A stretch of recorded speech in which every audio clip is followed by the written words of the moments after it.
Here is a fact about cloud pricing that shapes more architectures than any white paper. Getting data in is free, and getting it out is not. Upload as much as you like, it costs nothing. Ask for it back, and there is a charge per gigabyte. That asymmetry is not an accident, and it is not a rounding detail. It is a business model, and it means the cost of your data depends on where it goes, rather than how much of it there is. Nobody reads this on the pricing page. Everyone meets it on the invoice, usually about 18 months after they made the decision that caused it, at which point the decision is welded into 40 services. And the version people expect, serving big files to customers, is usually not the problem, because that one is visible and somebody thought about it. The expensive egress is internal, and it hides in 3 places. 2 services that chat constantly and happen to live in different availability zones, so every call between them is a charge, all day, forever. An analytics pipeline that copies the whole dataset to a warehouse nightly. Then a second tool copies it again for its own reasons. And the quiet one, cross-region replication that somebody enabled for resilience years ago on a dataset that has since grown 40 times and that nobody has looked at since because it works. None of those appear in a diagram. All of them appear on the bill. So notice what kind of problem this is. It looks like networking, and networking teams get asked to fix it, and they cannot, because the charge is not caused by the network. It is caused by where things are and how often they talk, and both of those are architecture. 2 services in different zones is a decision.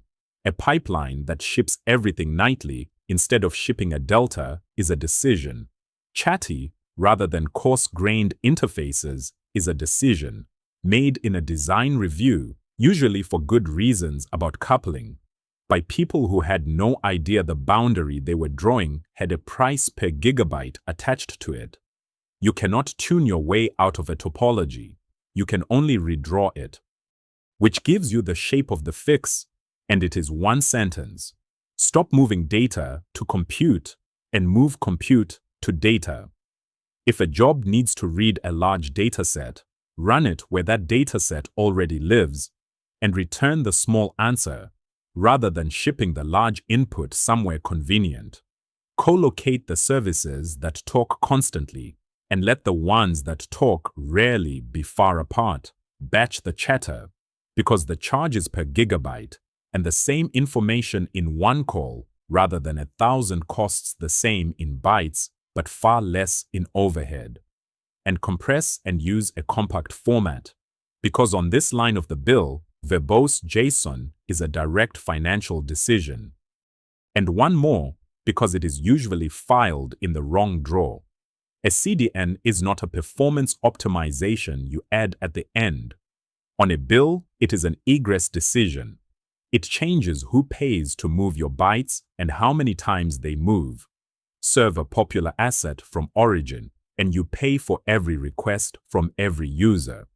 Serve it from an edge cache, and you pay once, and the cache pays after. That is not a networking tweak.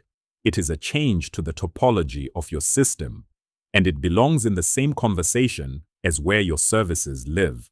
The general principle: anything that decides how far your bytes travel is architecture, no matter which team's ticket it arrives in. So egress is designed in, and only redesign gets it out. Next, we take on the argument that has been running in every architecture channel for years, where one side says serverless is dramatically cheaper and the other says it is dramatically more expensive, and both sides have real invoices proving their point.